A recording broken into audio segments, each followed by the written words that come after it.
Hi மக்களே, welcome to ஆரோக்கிய சமையல். வாங்க இன்றைக்கான ஹெல்த்தியான ரெசிபியை பார்க்கலாம். நிறைய சூப் செஞ்சு இருப்பீங்க.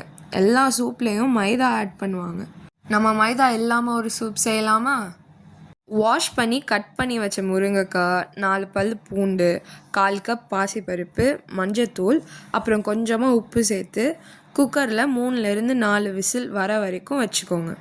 ஒரு கடாயில் 2லேருந்து 3 ஸ்பூன் நெய் விட்டுட்டு பொடியாக நறுக்கின பூண்டு, நமக்கு தேவையான வெஜ்ஜீஸ், அப்புறம் கொஞ்சமாக கரம் மசாலா சேர்த்துட்டு நல்லா வதக்குங்க.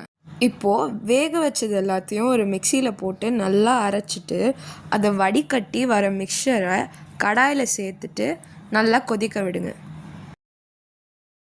ஒரு கொதி வந்தோடனே கொத்தமல்லி, தேவையான அளவு உப்பு, அப்புறம் மிளகுத்தூளை சேர்த்தா சூப்பரான முருங்கைக்காய் சூப் ரெடி.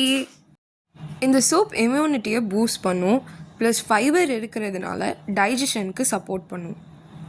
இன்னொரு ஹெல்த்தியான ரெசிபியோடு உங்களை சந்திக்கிறேன். Tata, bye bye.